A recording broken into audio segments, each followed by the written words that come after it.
नमस्कार दोस्तों। आज हम सुनेंगे अधिक मास यानी मल मास में आने वाली अत्यंत पवित्र पद्मिनी एकादशी की अद्भुत कथा। यह कथा स्वयं भगवान श्री कृष्ण ने धर्मराज युधिष्ठिर को सुनाई थी।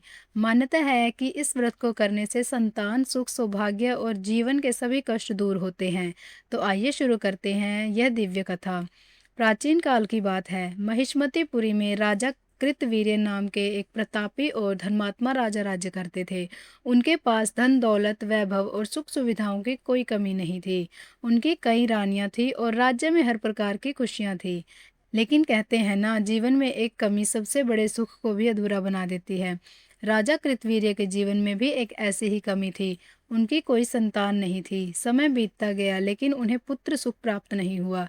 राजा और उनकी सभी रानियां इस बात से बहुत दुखी रहने लगी।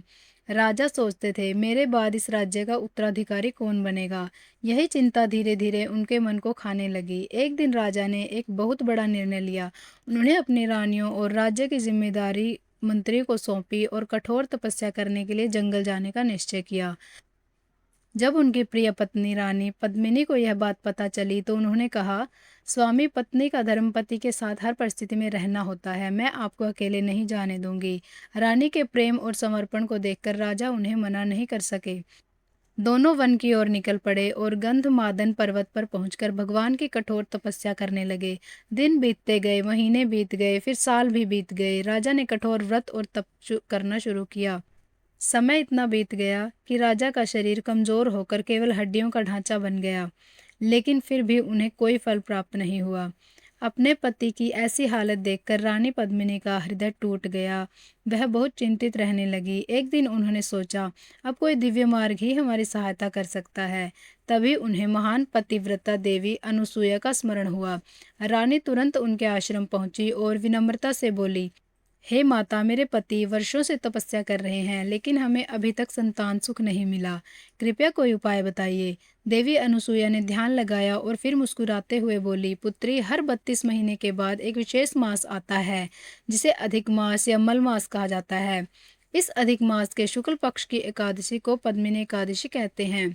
उन्होंने आगे कहा, यदि तुम श्रद्धा और विधि विधान से यह व्रत करोगी, रात्रि जागरण करोगी और भगवान विष्णु की आराधना करोगी तो तुम्हारी मनोकामना अवश्य पूर्ण होगी। रानी पद्मिनी को जैसे अंधेरे में प्रकाश मिल गया। अधिक मास आने पर उन्होंने पूरी श्रद्धा और भक्ति से पद्मिनी एकादशी व्रत रखा। पूरे दिन भगवान विष्णु का ध्यान किया, पूजा की और रात्रि में जागरण किया। उनकी भक्ति इतनी सच्ची थी कि भगवान विष्णु स्वयं प्रसन्न हो गए। अचानक दिव्य प्रकाश प्रकट हुआ, चारों ओर अद्भुत सुगंध फैल गई और भगवान विष्णु स्वयं उनके सामने प्रकट हुए। भगवान बोले, हे देवी पद्मिनी, मैं तुम्हारी भक्ति से अत्यंत प्रसन्न हूँ। वर मांगो। अब रानी चाहती तो अपने लिए धन, वैभव या सुख मांग सकती थी, लेकिन उन्होंने अपने लिए कुछ नहीं मांगा। उन्होंने हाथ जोड़कर कहा, प्रभु, यदि आप प्रसन्न हैं तो मेरे पति राजा कृतवीर्य को एक वीर, प्रकर्मी और अजेय पुत्र का वरदान दीजिए। भगवान विष्णु उनकी निस्वार्थ भावना देखकर अत्यंत प्रसन्न हुए और बोले, तथास्तु। इतना कहकर भगवान अंतर ध्यान हो गए। कुछ समय बाद भगवान के आशीर्वाद से रानी पद्मिनी ने एक तेजस्वी पुत्र को जन्म दिया। उस उस पुत्र का नाम रखा गया कार्तवीर्य। आगे चलकर कार्तवीर्य इतना पराक्रमी और यशस्वी राजा बना कि उसकी कीर्ति तीनों लोकों में फैल गई। दोस्तों, यही कारण है कि पद्मिनी एकादशी का व्रत अत्यंत चमत्कारी और पुण्यदायी माना गया है।